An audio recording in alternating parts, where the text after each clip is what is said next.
A Verdadeira Idade da Terra. Versão brasileira Dublamix, Rio.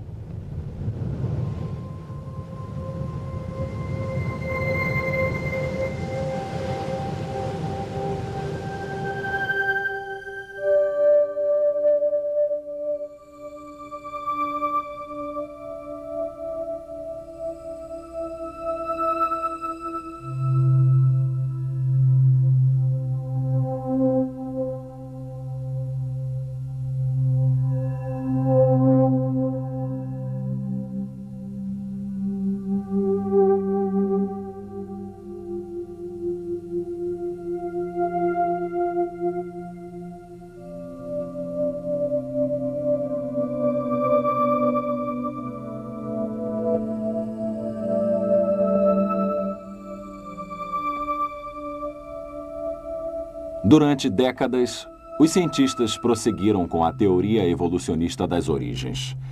De uma Terra que havia sido formada pelo resfriamento lento de uma massa derretida há mais de 4,5 bilhões de anos para criar as rochas que são a base dos continentes, os granitos. Da vida que teve início espontaneamente em algum oceano primeiro e que se desenvolveu durante centenas de milhões de anos para chegar às muitas formas de vida que vemos na Terra hoje. Da longa formação de eras e do ressecamento desses antigos oceanos para produzir rochas sedimentares, tais como as do Grand Canyon, onde o próprio desfiladeiro foi esculpido pelo Rio Colorado há milhares de anos. De depósitos de carvão e de petróleo, enterrados em rochas sedimentares por todo o mundo, que presumivelmente exigiram milhões e milhões de anos para serem formados através do acúmulo e da decomposição da vegetação existente em eras passadas. Porém, teriam os cientistas considerado todas as evidências até chegar à sua teoria de uma Terra que se desenvolve desde a antiguidade? E se houvesse evidências nos próprios cânions que demonstrassem que se formaram rapidamente ao invés de terem se formado através de um resfriamento lento? E se houvesse provas que essas formações sedimentares que compõem o Grand Canyon tivessem sido depositadas rapidamente ao invés de lentamente? E se houvesse provas de que o próprio cânion tivesse sido esculpido durante um breve período de tempo através de processos rápidos de erosão? E se houvesse evidências revelando que o carvão e o petróleo podem ser formados rapidamente e o fizeram recentemente? E se houvesse provas que os dinossauros não tenham vivido há milhões de anos, mas há apenas alguns milhares de anos? E se descobríssemos que as leis naturais, o elemento que une a moldura da teoria evolucionária, não podem explicar tudo sobre a história da Terra? Seríamos então forçados a pensar num outro modelo para a história da Terra. Modelo este que reconheceria a possibilidade de que os indícios de mudanças geológicas no passado tenham sido bem maiores do que os observados hoje. Em tal cenário, seria necessário muito menos tempo para que vários fenômenos geológicos ocorressem. Teríamos então todos os ingredientes para concluir que a Terra, na verdade, é bastante jovem. Há, porém, alguma evidência científica publicada que desafia a visão evolucionista de uma Terra antiga e apoia a visão de uma Terra jovem? O cientista Dr. Robert Gentry, enquanto trabalhava no Laboratório Nacional de Oak Ridge, no Tennessee, descobriu isso. Evidências publicadas que põem em dúvida o longo período de existência da Terra. Em 1977, a Rede de Comunicações de Pesquisas publicou um relatório especial de descobertas sobre os resultados das publicações científicas do Dr. Robert Gentry, caracterizando suas implicações conforme segue. Leis físicas atuais podem não ter governado o passado. As rochas da crosta primordial da Terra, ao invés de um resfriamento e solidificação ao longo de milhões de anos, se cristalizaram quase que instantaneamente. Algumas formações geológicas consideradas como possuindo 100 milhões de anos, na realidade, possuem apenas alguns milhares de anos de idade. Admitam tais proposições e qualquer pesquisador irá lhes dizer que toda a estrutura da história das ciências naturais se dissolveria inteiramente. Poucas certezas iriam permanecer. Porém, tais possibilidades e outras igualmente desafiadoras foram sugeridas numa série surpreendente de trabalhos publicados ao longo dos últimos anos em jornais científicos renomados, no Nature, Science e no Anual de Ciência Nuclear, dentre outros. Da Rede de Comunicações de Pesquisas, Relatório de Descobertas 1977.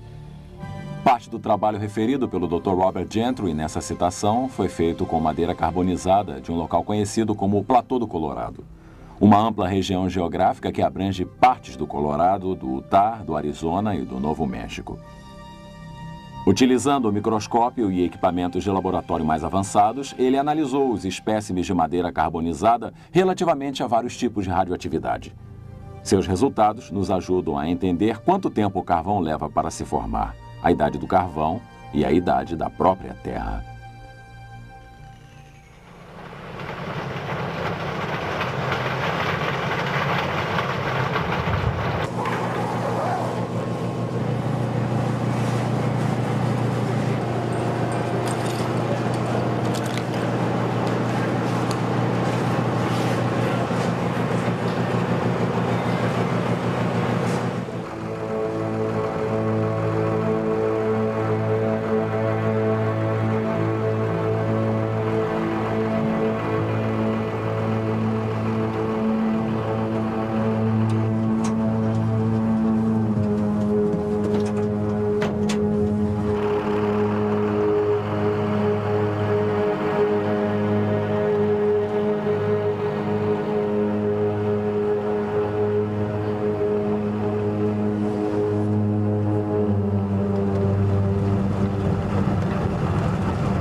O carvão, uma das grandes fontes de energia da Terra. Antes que possamos responder à pergunta relativa à idade do carvão e o tempo de sua formação, precisamos responder à pergunta: de onde vem o carvão? Aqui nessa mina de carvão em Price, Utah, temos a resposta. Aqui temos um tronco praticamente todo transformado em carvão. Há milhares de troncos assim nessa mina e em outras minas por aqui na região de Price. Este fato nos revela que se houver as condições corretas de pressão, de temperatura, de umidade e de tempo, essa madeira e outras vegetações irão se transformar em carvão. A pergunta seria: quanto tempo levou para que isso acontecesse? Robert Gentry e seu filho David, parceiro no trabalho de seu pai, exploraram a questão juntos. Para respondermos a essa pergunta, precisamos observar espécimes de madeira carbonizada de minas de urânio, ao invés de madeiras carbonizadas, como este tronco de uma das minas de carvão daqui, na região de Price, Utah. Esta amostra de um tronco de madeira carbonizada foi obtida em La Salle, Utah, de uma mina de urânio. Sua idade geológica presumível estaria em torno de 140 milhões de anos. Esta amostra de madeira carbonizada vem de uma mina de urânio numa região da montanha Temple, aqui em Utah. Sua idade presumível também é 140 milhões de anos. Porém, olhem como esta amostra se parece com esta outra de madeira. São praticamente idênticas. É interessante notar que esta outra amostra de madeira é derivada de uma madeira nova como esta, de algumas semanas atrás. Esta semelhança suscita uma importante questão. Seria realmente verdade que este pedaço de madeira carbonizada de La Salle, Utah, e essa madeira da montanha Temple, em Utah, tenham realmente 140 milhões de anos a mais do que esta amostra de madeira que David e eu recentemente obtivemos em uma de nossas experiências? Na verdade, não. Nestas e em outras amostras de madeira carbonizada de minas de urânio, há evidências surpreendentes que nos contam uma história um pouco diferente. Para observar tal evidência, é necessário que a amostra de madeira carbonizada seja montada em epóxi e então cortada e colocada em slides de vidro para observação no microscópio. No microscópio, podemos observar que essa coloração é produzida por partículas radioativas ejetadas de pequenos centros. Alguns são circulares e outros são elípticos, como podemos ver nessas fotografias. Estes halos circulares e elípticos necessitam uma sequência especial de eventos para serem formados. Na verdade, tão especial que eles destroem completamente a ideia sobre a idade antiga do carvão, e, ao invés disso, apontam para a formação recente do carvão em termos geológicos. Para explicar os halos, é necessário que, numa determinada era, troncos saturados de água tenham sido enterrados no que atualmente são consideradas várias formações geológicas diferentes: o período Eoceno, Jurássico e Triássico. Mais tarde, soluções de urânio infiltraram os troncos saturados de água, e produtos decompostos do urânio, radioatividade, foram se alojar em pequenos locais em cada um desses troncos. Essa radioatividade se decompôs durante os próximos meses, até uns 6 meses, injetando partículas e produzindo regiões circulares danificadas de radiação, halos ao redor desses pequeninos pontos. Num corte transversal, eles parecem ser circulares. Eles foram formados pela decomposição do polônio circundante derivado da decomposição do urânio. Então houve uma compressão. Algo exerceu pressão na parte superior de todas essas formações. Os troncos foram comprimidos, e quando os troncos foram comprimidos, os halos foram comprimidos. Isso nos leva a um ponto importante. Nós sabemos que os troncos não se transformaram em carvão no momento em que houve a compressão. Aqui temos um pedaço de carvão. O carvão não é passível de ser comprimido, ele se esfacela, como facilmente podem observar.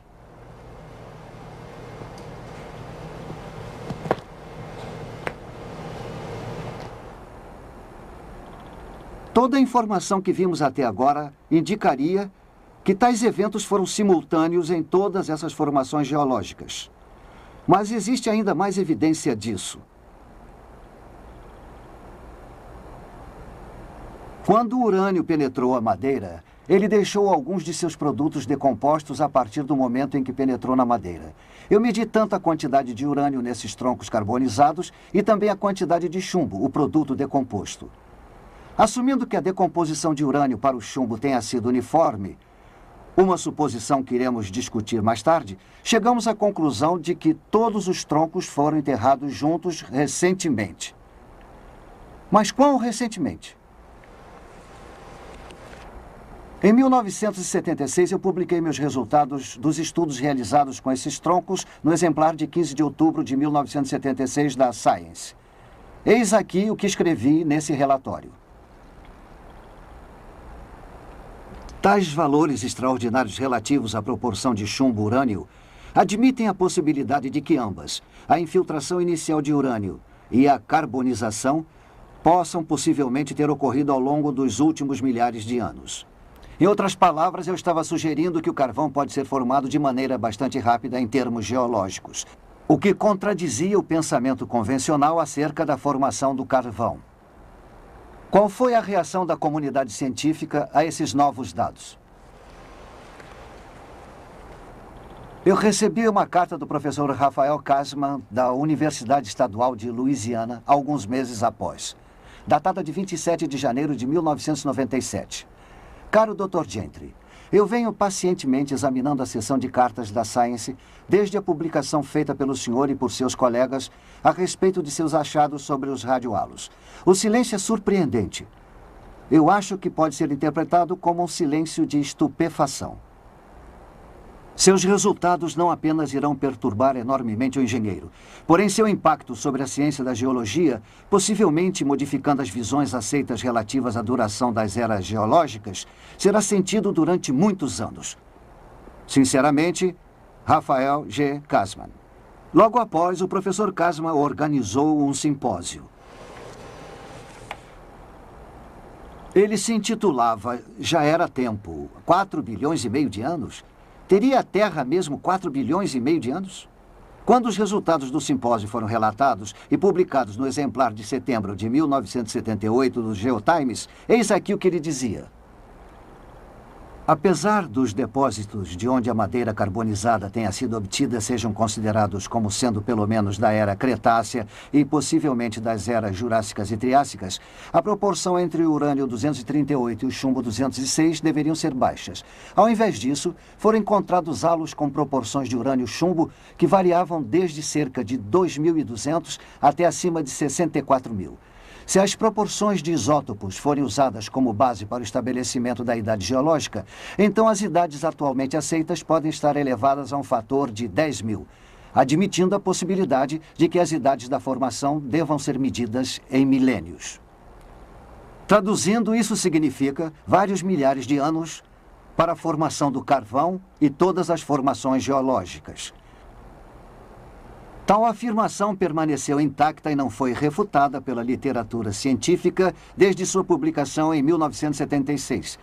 E podemos, portanto, tirar mais conclusões a respeito dos dados.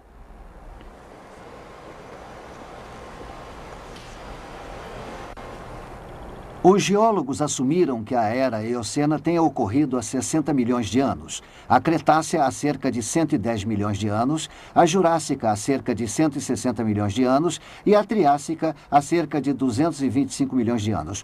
Porém, os resultados que apresentamos contradizem tal informação, demonstrando, no entanto, que houve o sepultamento coletivo de todas essas formações há alguns milhares de anos. Tais resultados levam à origem e a idade do carvão onde for encontrado. Baía do Monte Catherine, Austrália. Não distante dessa área costeira, com seus marcos geográficos de montanhas planas, há um objeto de extremo interesse geológico. Uma árvore antiga. Os restos fossilizados dessa árvore podem ser vistos se estendendo ao longo de 3,5 metros de camadas sedimentares entre dois veios de carvão que aqui se encontram. Há anos, quando uma companhia de mineração escavou as camadas revelando a árvore, o fundo da árvore poderia ser visto estendendo-se para baixo, para a parte inferior da bacia.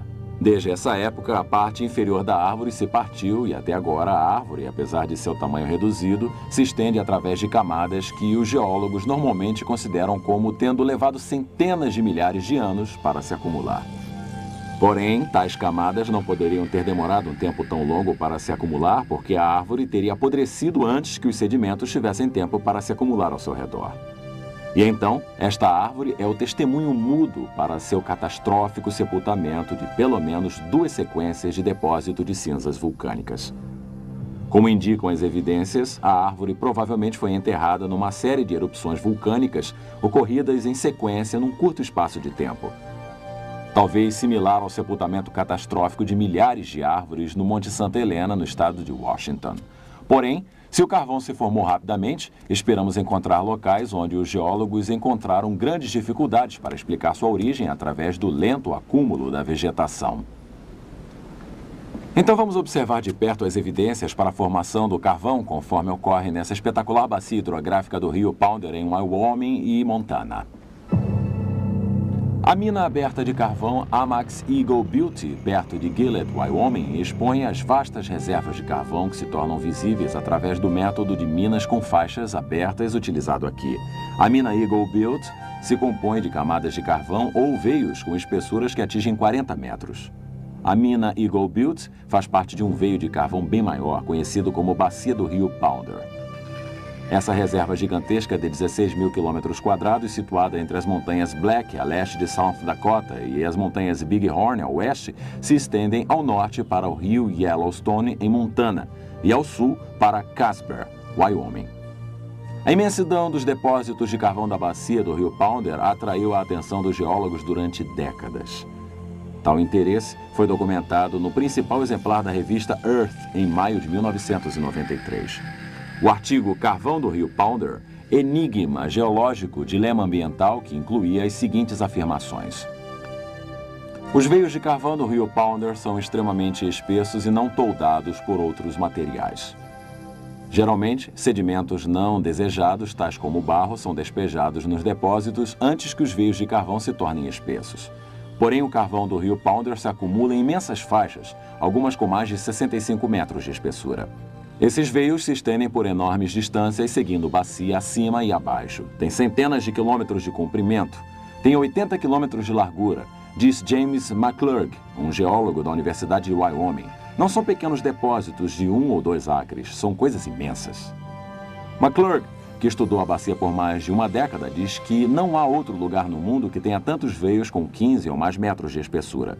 Porém, a bacia do rio Pounder não é apenas uma fonte de recursos econômicos. Para os geólogos, ela é também um intrigante enigma científico. Os geólogos vêm estudando a bacia há mais de um século, essencialmente para responder a uma pergunta frustrante: como os veios se tornaram tão maciços? Ou mais precisamente, por que os veios não diluíram pelo influxo de barro e de outras impurezas antes de se tornarem espessos? Conforme diz McClurg, como é que as coisas permaneceram constantes para que se tenha 65 metros de carvão? A gênese de qualquer tipo de carvão requer uma sequência precisa de eventos, no entanto. Se não houver todos eles, não se obtém o carvão, explica McClurg. E para obtermos veios com mais de 65 metros de espessura, com baixa impureza e com pouco enxofre, é um feito surpreendente. Ele acrescenta: seria como se colocássemos uma venda, rodopiássemos e atingíssemos o centro de um alvo 100 vezes seguidas. Então, se o carvão não se formou lentamente, há alguma experiência de laboratório que demonstre que ele pode se formar rapidamente? Nesta demonstração, Robert e David Gentry começam a responder essa pergunta. Anteriormente, pegamos e colocamos um pedaço de madeira como este num tubo de aço. Adicionamos água.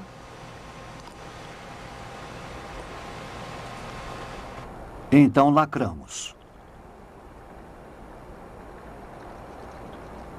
O próximo passo é colocá-lo no forno a uma temperatura de 165 graus centígrados por 2 semanas.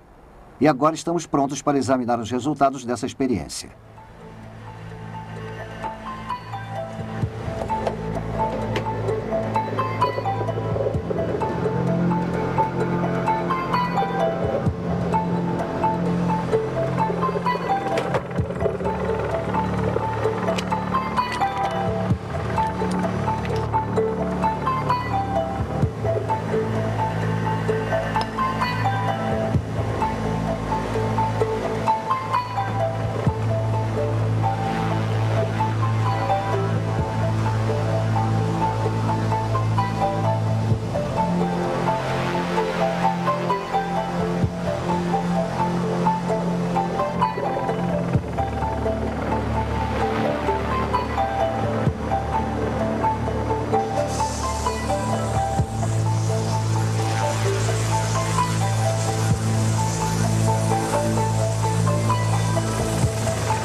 Como podemos observar, esta madeira está agora mais escura em sua coloração. Também está mais macia.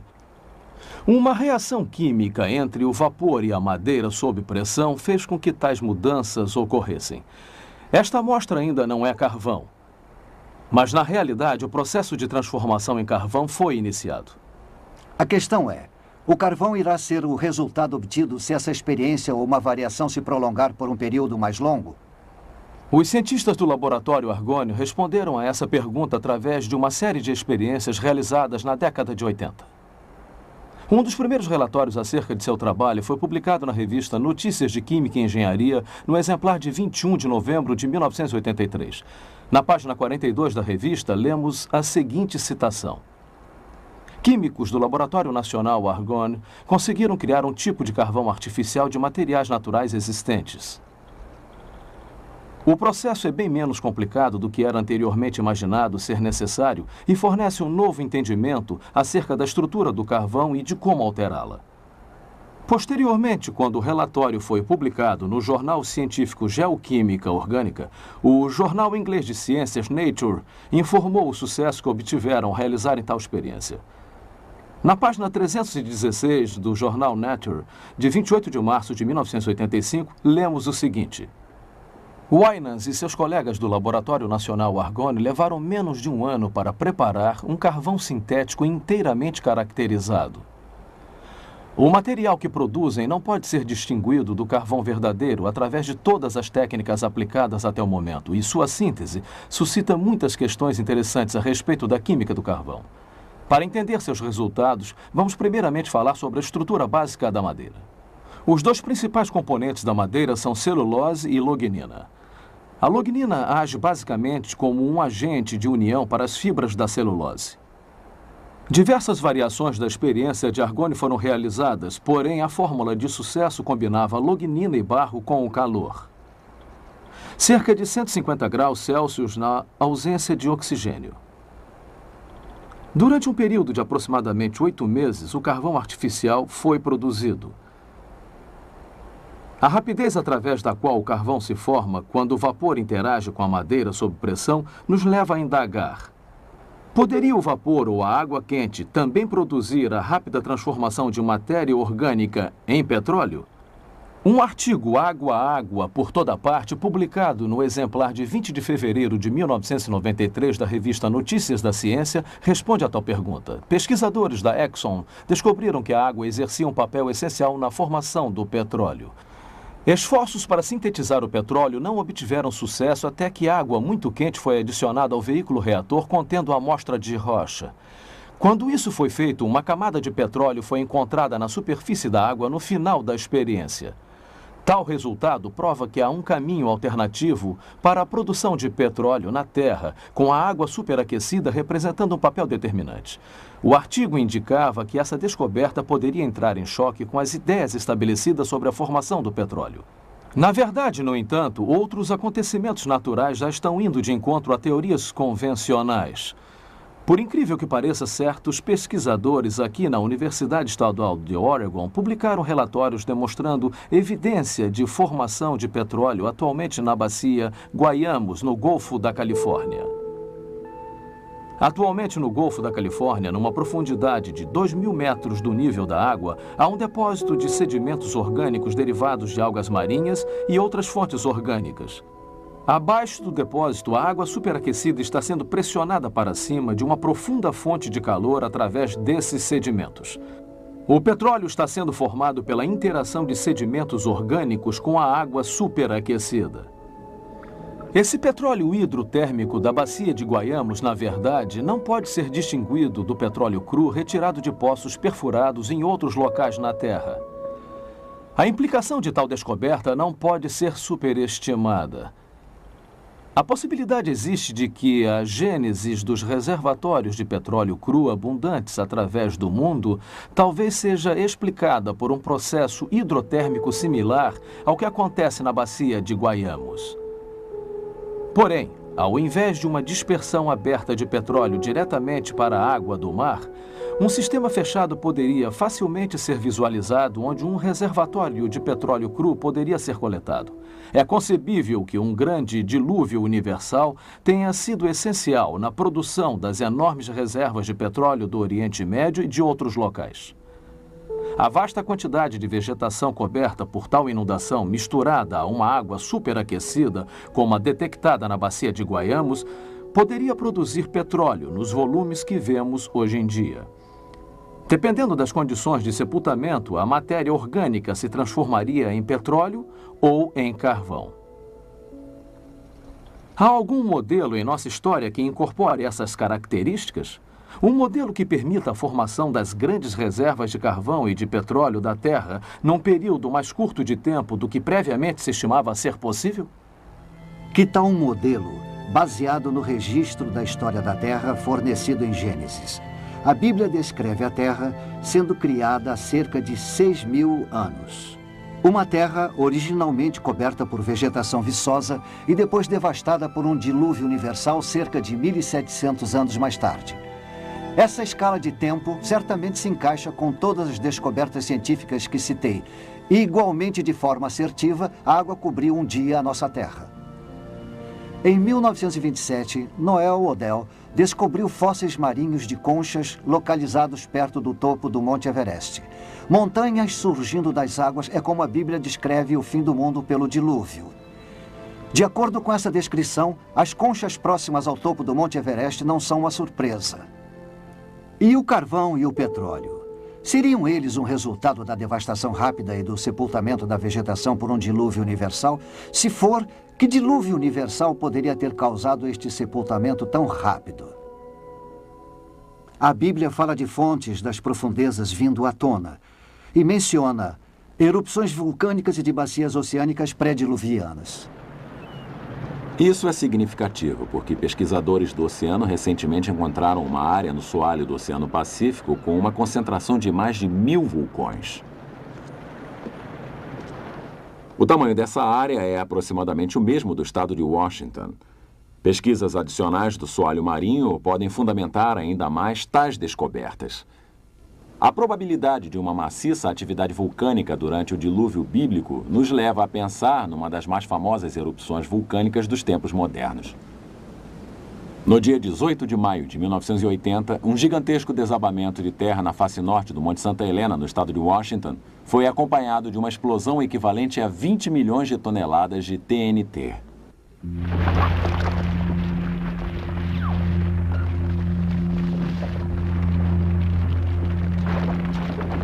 Essa explosão transversal de vapor superaquecido, cinzas vulcânicas e de pó demoliu mais de 240 quilômetros quadrados de florestas, quebrando árvores gigantescas como se fossem palitos. Os escombros do deslizamento de terra mergulharam no Lago Spirit, criando um colossal canal que cobriu a parte lateral da montanha a mais de 270 metros acima de seu nível antes da erupção. Uma espessura de 100 metros de novos sedimentos foram jogados no lago, fazendo com que seu nível de superfície ficasse 80 metros mais alto do que antes da erupção. Um número maciço de árvores arrancadas pela explosão foram levadas para o Lago Spirit através do gigantesco canal. A força catastrófica da água acumulando-se e levando consigo enormes quantidades de vegetação pode ser vista aqui. Os troncos que flutuam no Lago Spirit representam apenas a metade de seu volume original, porque a outra metade submergiu para o fundo. Se o Monte Santa Helena tivesse entrado em erupção debaixo d'água, enormes ondas, centenas de vezes maiores do que o canal do Lago Spirit, teriam feito com que o material da erupção fosse levado por grande parte da Terra antes de se acomodar. Se milhares desses vulcões estivessem ativos, podemos começar a imaginar o efeito destrutivo que um dilúvio universal poderia causar na topografia da superfície da Terra. Isso nos leva a perguntar: poderia um dilúvio universal, conforme o descrito na Bíblia, ser capaz de explicar outros fenômenos geológicos, tais como o Grand Canyon?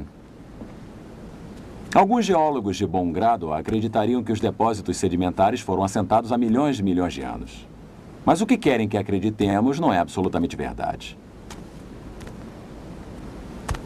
Acontece que a geologia do Grand Canyon se adapta a um modelo baseado na ocorrência de um grande dilúvio universal. Numa tentativa de se saber de onde vieram as águas do dilúvio, para onde foram depois do dilúvio e que acontecimentos geológicos ocorreram durante o dilúvio, procuramos Dr. Walter Brown, ex-chefe de estudos científicos e tecnológicos na Universidade de Guerra Aérea e um professor assistente da Academia da Força Aérea dos Estados Unidos. Seu desenvolvimento da teoria da hidroplaca fornece ao subsídio que desvenda muitos mistérios acerca do dilúvio e seus efeitos. Podemos ver em nosso planeta 17 características estranhas que agora podem ser sistematicamente explicadas com o resultado de uma inundação global cataclísmica, cujas águas surgiram de câmaras subterrâneas com uma liberação de energia que excederia a explosão de 10 bilhões de bombas de hidrogênio. Essa explicação nos demonstra com que velocidade as grandes montanhas são formadas. Ela explica os depósitos de carvão e de petróleo, o rápido afastamento continental, porque os soalhos marinhos possuem valas e centenas de desfiladeiros de vulcões. Ela explica a formação da camada estratificada e os registros de fósseis, as chamadas eras glaciais e os principais desfiladeiros em terra, principalmente o Grand Canyon. A era pré-diluviana provavelmente era constituída de um enorme supercontinente contendo uma vegetação viçosa, mares, rios e pequenas montanhas. De acordo com a teoria da hidroplaca, a era pré-diluviana possuía uma grande quantidade de água subterrânea, mais ou menos a metade da que hoje em dia temos em nossos oceanos. Esta água ficava em câmaras interligadas, formando uma fina casca respiradora, mais ou menos uns 800 metros de largura, talvez uns 16 quilômetros abaixo da superfície da Terra. O aumento da pressão na câmara de água subterrânea expandiu a crosta acima. É uma pressão exuberante, que é quando a pressão interna aumenta. A falha na crosta começou com uma rachadura microscópica que cresceu em ambas as direções, quase a 5 km por segundo.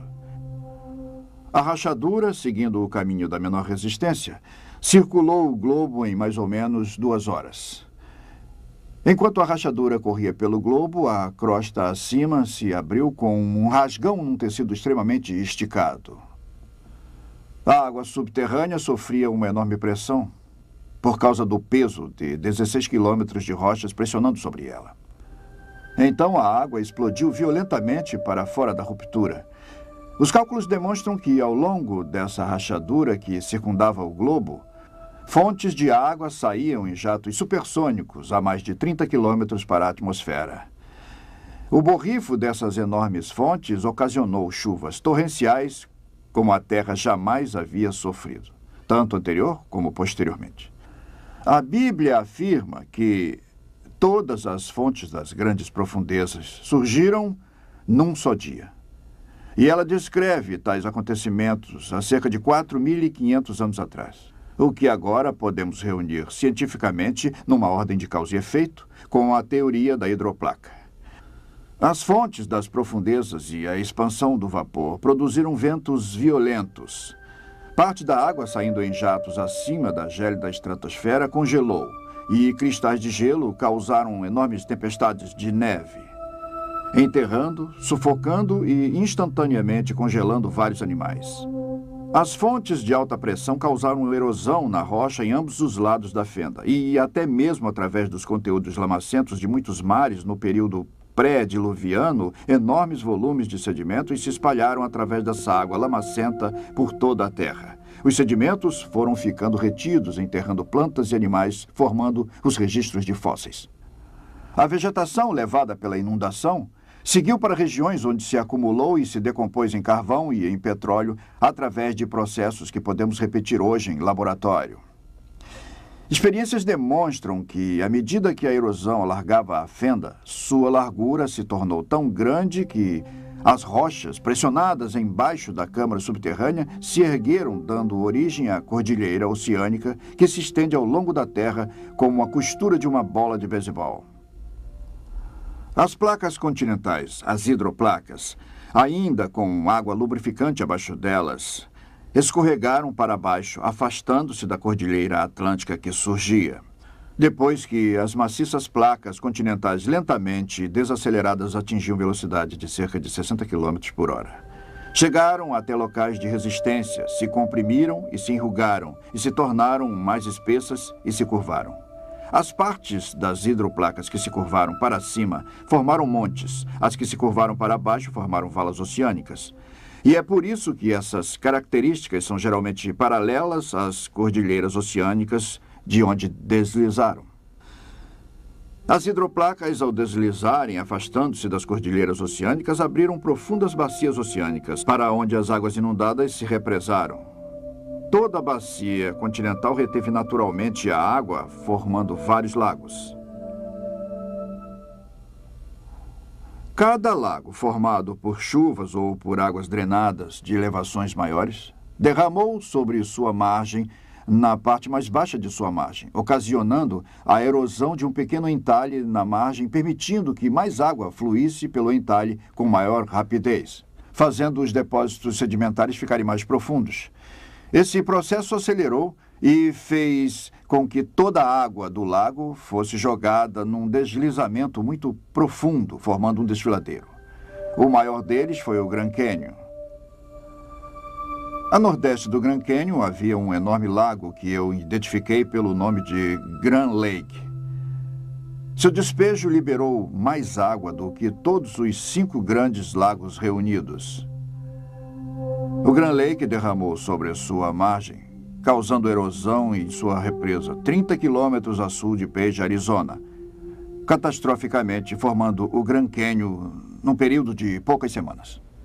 O assentamento acelerado de depósitos de inundação através da ação da maré significa que houve pouco tempo para que a erosão ocorresse entre camadas sucessivas. Na escala de tempo longo, defendida pela teoria evolutiva, deveria haver considerável evidência encontrada relativamente à erosão e ao preenchimento através de formações geológicas sucessivas durante os eventos atmosféricos ocorridos ao longo de milhões de anos.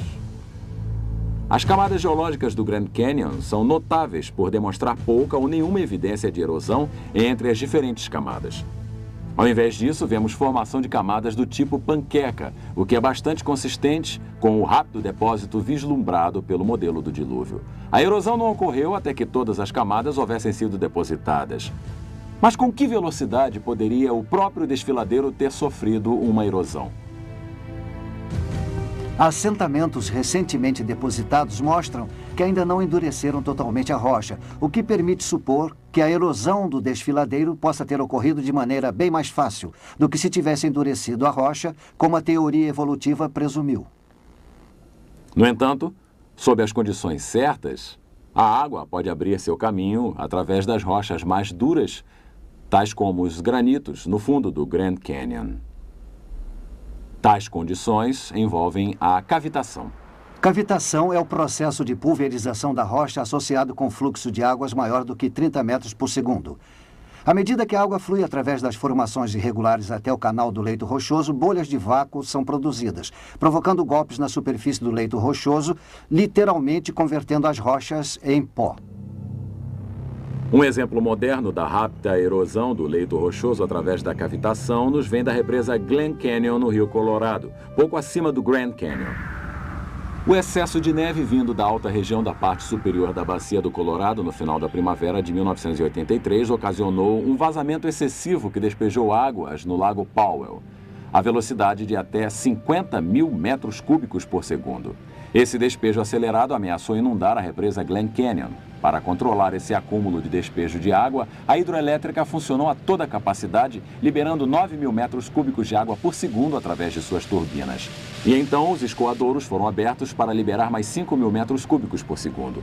Isso ainda não foi o suficiente. A situação de emergência exigiu que os engenheiros arriscassem os danos causados pela utilização do túnel de escoamento e, em 15 de junho, o túnel de escoamento de 13 mil metros de diâmetro foi aberto para fazer escoar mais 4 mil metros cúbicos de água por segundo, o que foi então elevado para 6 mil metros cúbicos por segundo. Então, no dia 28 de junho, o fluxo foi aumentado para 10 mil metros cúbicos por segundo. A essa altura, a água que saía pelo túnel se tornou mais violenta e vibrações notórias no solo, como terremotos, foram sentidos pelos engenheiros. Grandes blocos de concreto e pedras do rio foram arremessados pelo túnel de 13 metros de diâmetro. Após o fechamento do túnel de escoamento, a equipe de pesquisa descobriu extensos danos causados por cavitação. A forração de reforço do túnel, feita com concreto com 1 metro de espessura, fora penetrada, formando enormes valas. Numa junção onde o túnel jorra para fora, um buraco com 10 metros de profundidade, 50 metros de extensão e 13 metros de largura foi feito na forração, chegando até o leito composto de areia vermelha e de pedras. Para enxertar o buraco, foram necessários 20 mil metros cúbicos de concreto. O processo de reparo do enorme buraco demonstra a vasta extensão dos danos. A velocidade da erosão no tubo de escoamento da represa de Glen Canyon ocorreu com grande rapidez durante o período em que a água de cor avermelhada apareceu e vibrações do solo foram ocasionadas. É possível que a cavitação estivesse pulverizando concreto, aço e areia proveniente de pedras a velocidade de 330 metros cúbicos por segundo durante o período de pico da erosão. Os efeitos destruidores da cavitação na represa de Glen Canyon nos demonstra que o Grand Canyon pode ter sofrido uma erosão bastante rápida através da liberação súbita de um enorme volume d'água acima do desfiladeiro. Mas de onde teria vindo a água e o que ocasionou sua liberação repentina? Os estudos do Dr. Brown sobre o Grand Canyon fornecem uma das melhores respostas. A maioria das pessoas aprende que o poderoso Rio Colorado esculpiu o Grand Canyon há milhões de anos. Porém, se as pessoas pudessem estudar o Grand Canyon de um avião, elas poderiam ver sua imensidão e o quão pequeno aquele rio realmente é em relação ao próprio Canyon. Não existe rio na Terra que possa esculpir esse enorme buraco no solo, mesmo que ao longo de bilhões de anos. Se o Rio Colorado esculpiu o Grand Canyon, a primeira pergunta que devemos fazer seria: onde os sedimentos que sofreram erosão terminaram? Deveria haver um delta de rio muito grande no final do Rio Colorado. Não existe. Além do mais, os geólogos não conseguem localizar nenhum delta de rio perto dessa região do mundo. Então, precisamos nos perguntar onde foram parar os sedimentos. Em vários locais dessa plataforma, que está diante do Grand Canyon, há pequenas montanhas ou picos. Suas camadas nos revelam uma história fascinante. As camadas se alinham umas com as outras, então, obviamente, elas um dia estiveram ligadas. Algo deve ter surgido e retirado uma camada de vários metros de espessura de um material menos rígido que estava onde estamos agora. Então temos que explicar onde foram parar não só os detritos do interior, o vasto desfiladeiro de 320 quilômetros, porém também onde foram parar os milhares de metros de sedimentos que um dia estiveram acima de onde estamos agora e se espalharam por dezenas de milhares de quilômetros quadrados. Esta formação em especial, chamada de Red Butte, não apenas possui algumas dessas camadas horizontais, mas existe outra revelação em seu topo. A camada superior é de derramamento de lava, e a lava só derrama morro abaixo. Portanto, a um determinado momento, a terra que circundava a parte do topo desse pico deve ter sido ainda mais alta. Então, novamente, onde foram parar os sedimentos? O Grand Lake inundou e causou erosão catastrófica em sua represa, formando o Grand Canyon a sudoeste, num período de poucas semanas. Um outro grande lago pós-dilúvio que os geólogos reconhecem como tendo existido perto daqui seria o Hope Lake. À medida que o Grand Lake catastroficamente transbordou, eu acredito que tenha causado erosão na margem oeste do lago Hope, fazendo com que ele também transbordasse. Onde foi parar todo o sedimento? Foi levado para a região sul do Arizona, parte da Califórnia e Nevada rapidamente. As evidências que apoiam o dilúvio mundial descrito pela Bíblia há cerca de 4.300 anos estão aumentando. Quanto ao Grand Canyon, o dilúvio explica como as camadas sedimentares foram rapidamente depositadas enquanto as águas subiam, e como rapidamente sofreram erosão à medida que a água baixava. Nós também vimos onde foram parar os sedimentos. E assim como observamos provas do rápido sepultamento de vegetação pré-diluviana para produzir o carvão e o petróleo que temos hoje, veremos agora evidências fósseis do sepultamento rápido de formas de vida pré-diluvianas. De fato, as mais surpreendentes provas do depósito rápido de sedimentos da inundação vêm de fósseis bem preservados encontrados em certas regiões da Terra. Talvez as melhores provas fósseis do sepultamento rápido de plantas e da vida marinha esteja no sudoeste do Wyoming, no Monumento Nacional Fossil Butte. Durante os últimos 100 anos, cientistas e colecionadores particulares coletaram milhares de fósseis totalmente conservados para a ciência no interior do monumento.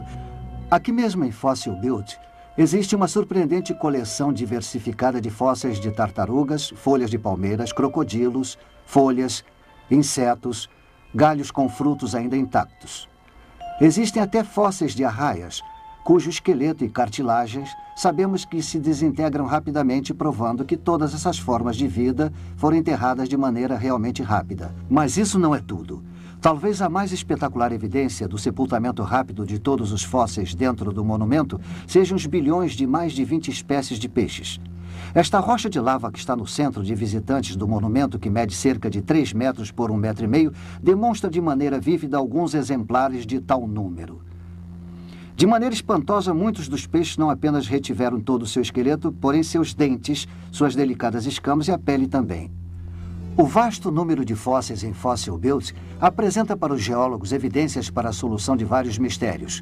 Com 2 títulos, Condições Ideais para a Criação de Fósseis e Mistérios Não Solucionados, o catálogo do Serviço Nacional de Parques sobre Fossil Butte revela as contradições que resultam quando utilizamos uma escala de tempo de antiguidade para explicar o sepultamento rápido. De um lado, especula sobre a existência de um lago onde muitos animais e plantas provavelmente tenham morrido de morte natural. Por outro lado, as evidências nos forçam a concluir que, em diversas ocasiões, um enorme número de peixes foi morto repentinamente. A publicação equaciona essas diversas ocasiões de sepultamento rápido pela precipitação de carbonato de cálcio. a camada primária de rochas que envolve os fósseis ano após ano durante centenas de milhares de anos. Este é um cenário realmente inacreditável. Que essa enorme quantidade de peixes tenha se reproduzido num curto período de tempo para ser varrido por uma catástrofe subsequente, aproximadamente um ano depois, e que isso tenha se repetido por centenas de milhares de vezes. Os paleontólogos deveriam ter notado há muito tempo a falácia de tal cenário. Pelo menos se não houvesse outro motivo, observando a bela folha de palmeira totalmente preservada, porque simplesmente as palmeiras não crescem na água e suas folhas não são arrancadas por brisas. Somente uma catástrofe de enormes proporções pode ser responsável pelos fósseis totalmente preservados de Fossil Butte. As rochas que lá existem são como a maioria das rochas do Grand Canyon, primariamente compostas de carbonato de cálcio. Todas tiveram uma origem comum: a erupção de gases vulcânicos com lodo sendo arremessado da bacia dos oceanos pré-diluvianos. Essa base comum, unida às evidências de depósito rápido e ao sepultamento, nos revelam simplesmente que Fossil Butte e o Grand Canyon seriam originários do mesmo acontecimento avassalador, a catástrofe do Grande Dilúvio Universal. Mas haveria alguma outra evidência confirmatória de que Fossil Butte tem apenas a idade do dilúvio? A resposta é sim. Os geólogos repetidamente identificaram o sítio geológico de Fossil Butte como pertencente ao período Eoceno, que eles imaginam tenha ocorrido de 50 a 60 milhões de anos.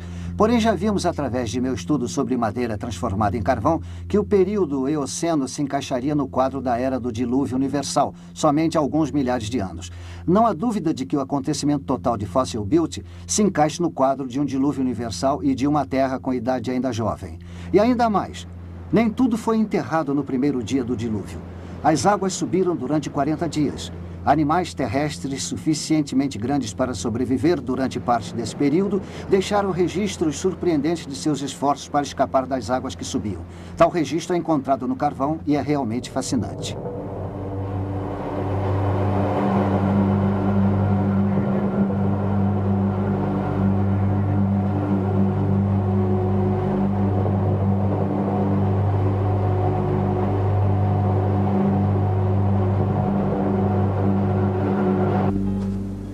Pegadas de dinossauros no carvão? Impressionante, extraordinário. Como foram parar aí? Obviamente, no passado, havia uma enorme bacia de vegetação nesta área. Os dinossauros andavam por essa vegetação antes que se transformasse em carvão. Mas há quanto tempo foi isso? Qual a idade dos dinossauros? É isso que nós queremos saber. Essa outra pegada de dinossauro nos conta a história. Está aqui num desses troncos carbonizados, na mina de carvão em Price, Utah. Na verdade, está apenas a 33 metros de distância do tronco carbonizado que vimos anteriormente. Por isso, sabemos que, seja qual for a idade do tronco carbonizado, os dinossauros seriam da mesma idade.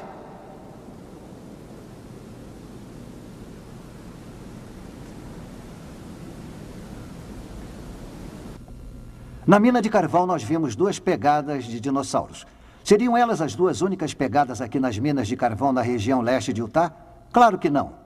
Aqui, no Museu Pré-Histórico da Universidade de Utah do Leste, vejam o que foi retirado dessas minas de carvão. Olhem só quantas pegadas de dinossauros, de diferentes tamanhos. Algumas de dinossauros carnívoros, outras de dinossauros herbívoros. Por que estariam todos juntos? Para explicar isso, vamos dar uma olhada no mapa de fósseis de Kerr-Worth, que diz que há pelo menos 8 tipos diferentes de pegadas nos 100 metros da superfície do teto da mina.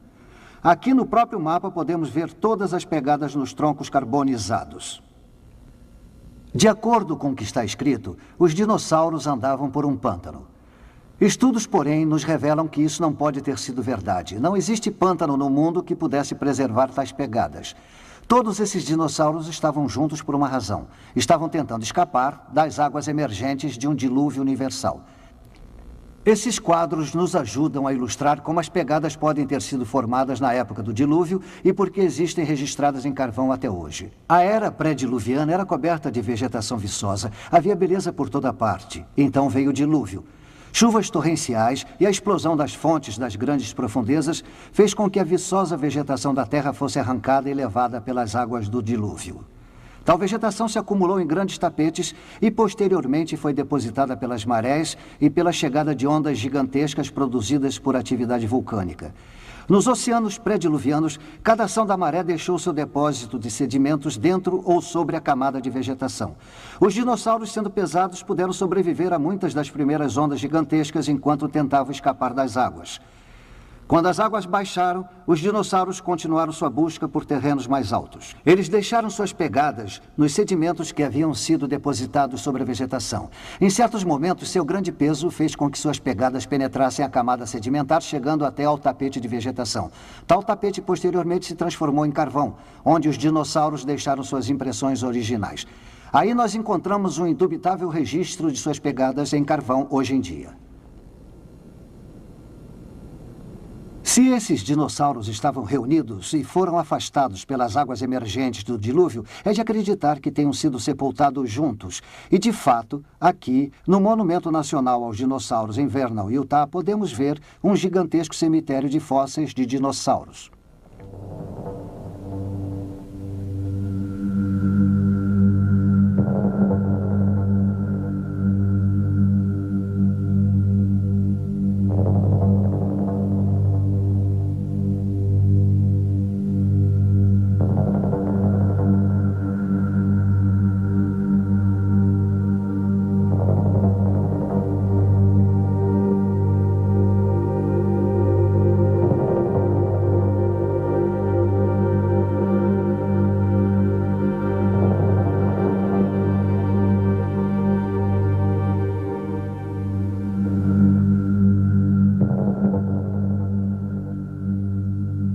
Vamos tirar algumas conclusões acerca da idade dos dinossauros e da idade dos peixes encontrados no Monumento Nacional de Fossil Butte. Aqui no Monumento Nacional aos Dinossauros, há uma placa que diz que esses ossos de dinossauros têm a idade de 145 milhões de anos, a chamada Era Jurássica. Porém, sabemos que isso não pode ser absolutamente verdade. Vocês lembram de nossos resultados a respeito da madeira carbonizada? Ali nós encontramos o desmoronamento das eras geológicas. A Era Eocena, a Cretácea, a Jurássica e a Triássica. Nós descobrimos que todas elas estariam reunidas há apenas milhares de anos. Os fósseis de peixes no período Eoceno, os dinossauros nos períodos Cretáceo, Jurássico e Triássico. Tudo isso é descartado para ter acontecido há apenas alguns mil anos, durante a época do dilúvio universal. Essa evidência coloca em dúvida toda a teoria evolucionista acerca da origem e do desenvolvimento da vida. Mas alguém pode perguntar, a ciência não provou que os dinossauros viveram há centenas de milhões de anos? É exatamente o contrário, segundo as novas evidências descritas pelo Dr. Andrew Snelling, da Fundação Ciência Criacionista da Austrália. Este exemplar, de 19 de maio de 1995, do Jornal da Ciência, tem uma foto de uma abelha envolta em âmbar. Ela é similar ao espécime de abelha em âmbar dominicano que nós temos aqui.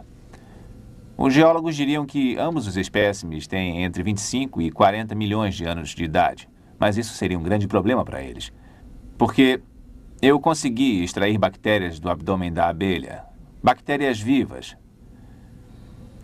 Esses resultados apoiam achados anteriores sobre mais de 100 tipos de bactérias de outros insetos.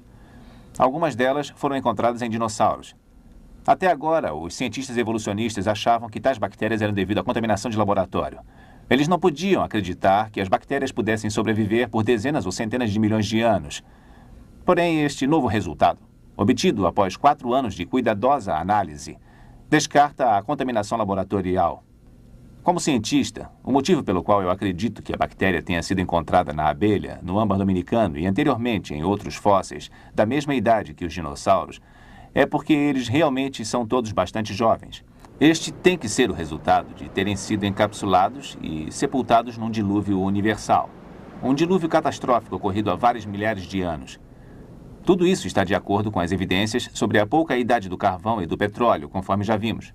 E, claramente, estaria consistente com a visão de que as várias formas de vida encontradas na natureza seriam originárias dos eventos supernaturais criacionistas ocorridos há cerca de uns 6.000 anos.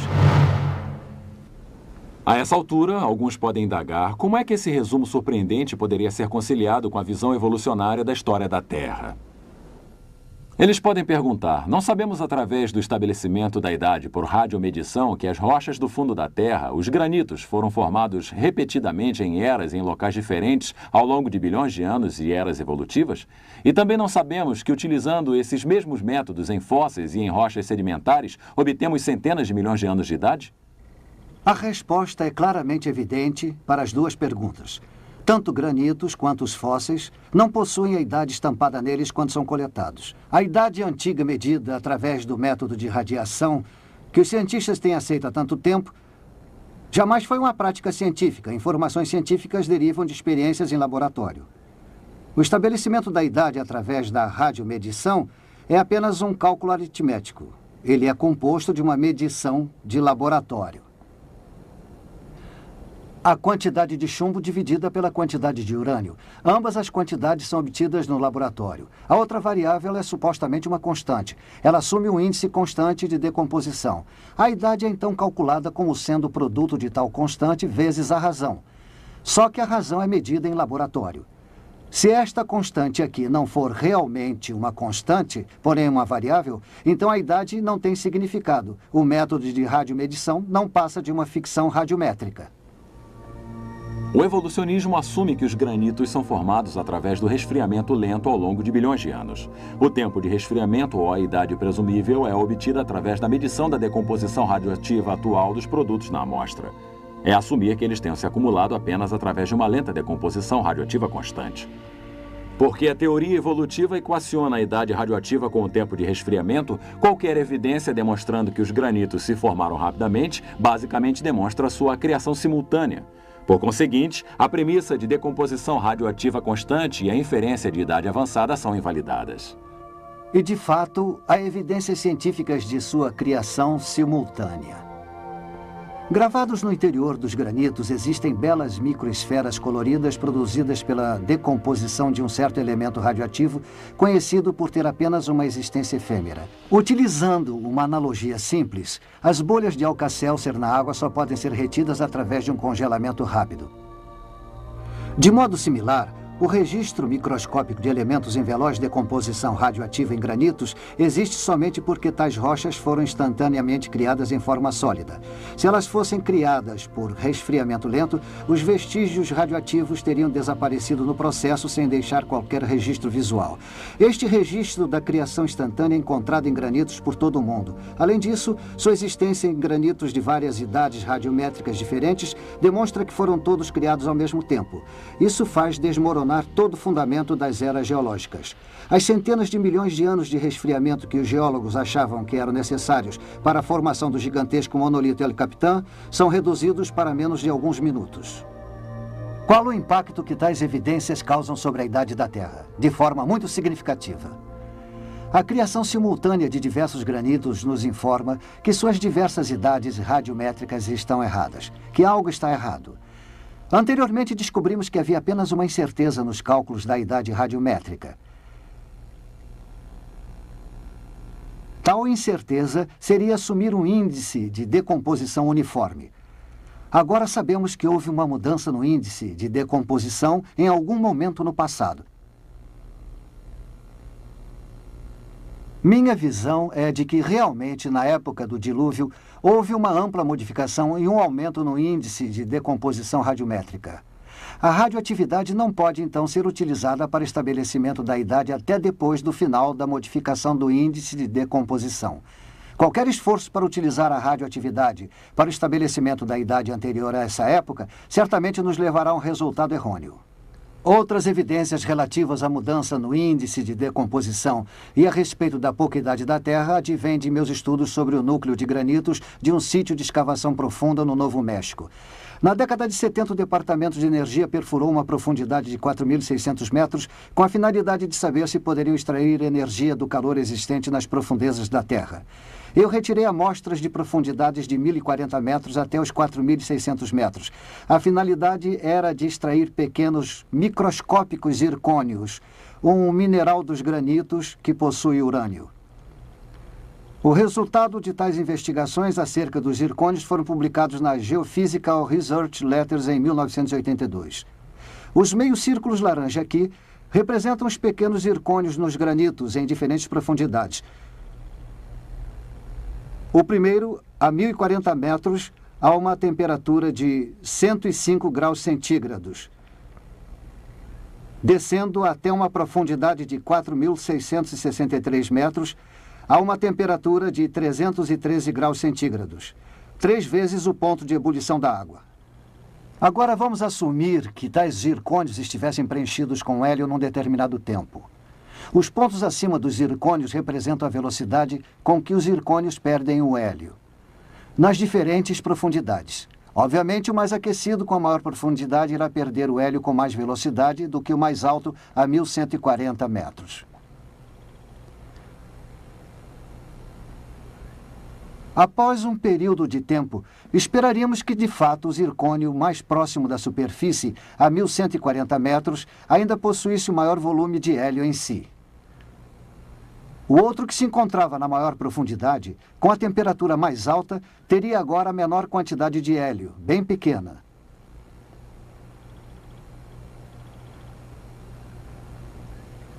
Este último quadro demonstra os verdadeiros resultados da experiência, que não encontramos hélio nos zircônios que se encontravam nas maiores profundidades. Nós encontramos algum nas primeiras 3 profundidades, até 197 centígrados. Vamos parar um instante e ver se entendemos o que estaria acontecendo.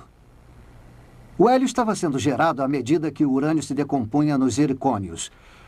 Então, a quantidade de hélio nesses zircônios em diversas profundidades nos diz algo a respeito do tempo em que os granitos existem a essa temperatura em particular. O resultado físico real da experiência é apresentado no próximo quadro. Eles só serão significativos se fizermos uma comparação entre o que esperávamos encontrar se de fato a Terra tivesse 4 bilhões e meio de anos. Pelo que vimos anteriormente, a quantidade esperada de hélio, se a Terra tivesse 4 bilhões e meio de anos, seria somente uma quantidade pequena.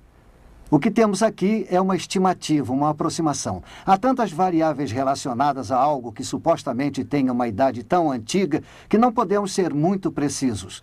Nós, no entanto, sabemos que deveria haver uma pequena quantidade, porque o hélio, um elemento que se decompõe do urânio, escapa com muita velocidade à medida que a temperatura aumenta.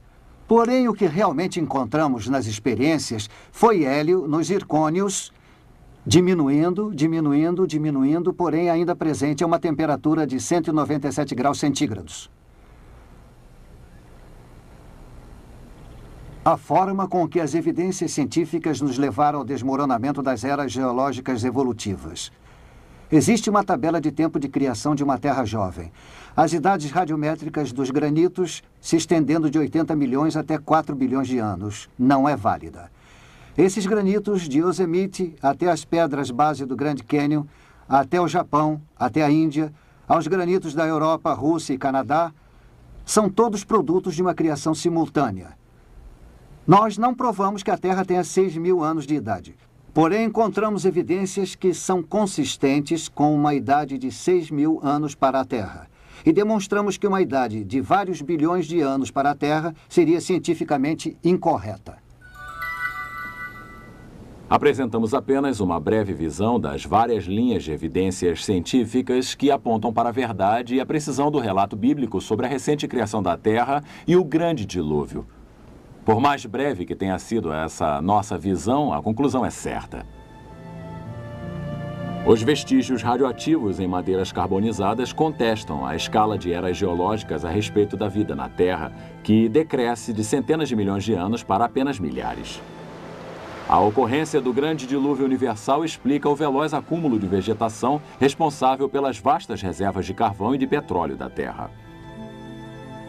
A idade jovem do carvão e sua formação rápida em laboratório, assim como o petróleo que se forma agora na bacia de Guayamos, na costa californiana, se encaixam apenas numa idade jovem e não antiga para a Terra.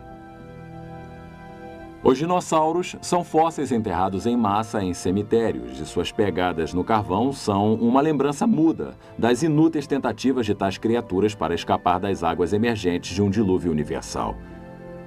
O excesso de hélio em granitos profundos fornece evidências concretas de que as rochas da crosta terrestre são jovens e, consequentemente, perturba de forma poderosa os conceitos de uma Terra que se desenvolve desde a antiguidade. E, finalmente, as impressões digitais da criação, também encontradas nos granitos, as mesmas rochas que a Bíblia menciona como sendo as rochas das fundações da Terra, confirmam que todas essas rochas são produto da mesma criação. Esse fato invalida a premissa básica do evolucionismo a respeito da decomposição radioativa uniforme e faz desmoronar toda a estrutura de eras evolutivas. Necessitamos concluir, portanto, que a idade de 4 bilhões e 500 milhões de anos para a Terra, atribuída pelos evolucionistas, não passa de ficção científica. Antes de vislumbrarmos essas evidências, talvez poucos acreditassem que os monolitos de granito de Yosemite fizessem parte da origem da Terra há cerca de 6.000 anos. Isso é até compreensível, em virtude de vivermos num mundo secular dominado pela crença de que a ciência apoia a visão evolucionista de uma Terra antiga.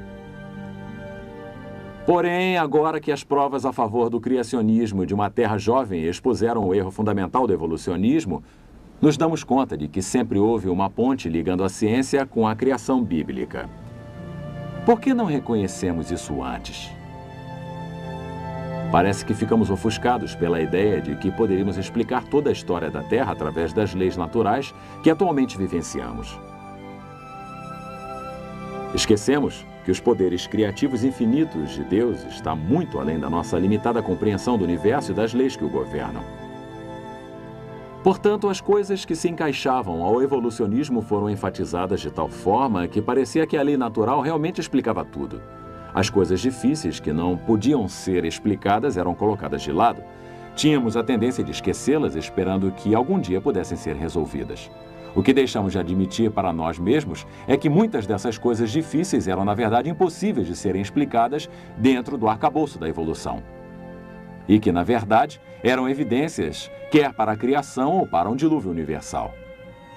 As evidências apresentadas nos dão motivos para repensar nossas crenças em origens baseadas em dados científicos válidos. Claramente, o sistema de crenças que abraça todos os fatos científicos que apresentamos é o registro da criação fornecido em Gênesis e repetido por Moisés em Êxodo 20:11. Porque em 6 dias fez o Senhor os céus e a terra, o mar e tudo o que neles há. E ao 7º dia descansou. Assista também o vídeo As Impressões Digitais da Criação, onde são apresentadas provas científicas de que a Terra foi criada em um curto período de tempo, refutando a teoria de que a Terra tenha sido formada ao longo de bilhões de anos através de eras evolutivas.